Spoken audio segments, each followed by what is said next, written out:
Okay, let's get more now on the situation in Mali. Alessandra Giuffrida is with the School of Oriental and African Studies in London, has spent time studying and living with the Tuareg in northern Mali. And she joins us now live from London. Thanks very much for being with us. We've heard the French saying that this battle, or their involvement in this battle, is all going to be over in a few weeks. Do you agree with that?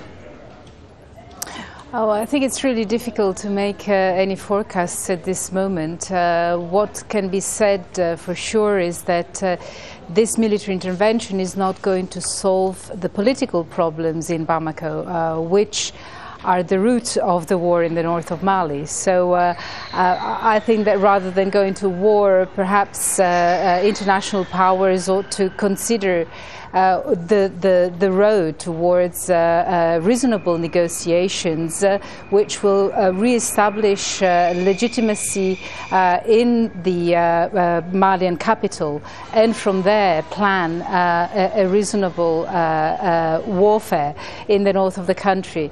The fact that France has gone into war so hastily, I think, can be a real disadvantage for any negotiations to occur. The civilian populations will be the real victims of this war, and of course we know of exodus starting from the region of Lere towards Mauritania, and hundreds of refugees already getting to the camps without any aid to make it in the next few days. So I think overall the war will not be over in the next few weeks, because the humanitarian crisis that has been ongoing, and everybody knew about this, will definitely prolong the war and cause an even more terrible crisis. So you say that France's involvement is a mistake, but we're not hearing any protest from the Malian government, and they hadn't been able to deal with the situation since it began back in April. Yes, exactly. Well, there was a very famous and well-known French anthropologist who worked in Mali in the 1950s, and he was very respected for taking cinema to West Africa. His name is Jean Rouch. He used to say that France had managed to infantilize the elites of the countries where it was a former colonial power.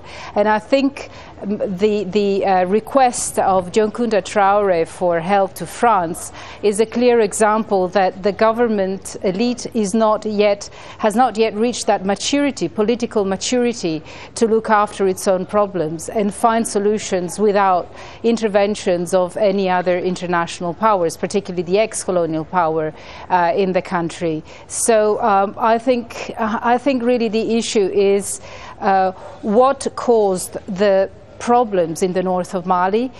This war could have been completely avoided by stopping supplies to the north of the country from Algeria in food and gas to the fighting groups, and also by stopping the cocaine traffic that has been fueling terrorist activities in the whole region coming in from Guinea-Bissau. Nobody's really looking at this more regional crisis, but instead of going to war and displaying their beautiful jet fighters, I think countries like France should really take on the responsibility of tackling the root issues. And a lot of talk about these rebels being connected to Al-Qaeda. We've had Ansar Dine themselves denying to us that they are. Our correspondent says she's seen evidence firsthand in Timbuktu and Gal that they are linked to Al-Qaeda. You've been there as well and lived amongst these people. What's your view?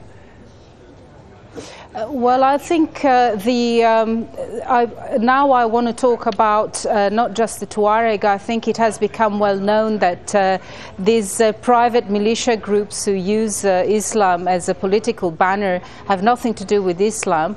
They're simply using Islam as a lever to recruit desperate men who are starving because there's an ongoing food crisis, to join their ranks and fight against the incompetence and corruption of a central government that has taken the north of the country to such an extreme. I think there is a link to Al-Qaeda, of course, but this has been going on for decades now. Why France has waited so long to decide to go to war is a real good question to be addressing, perhaps in a different program. Okay. But I hope more focus will be given to the role of Algeria in the whole game. Alessandra Giuffrida, very interesting to get your perspective. Thanks very much. Thank you.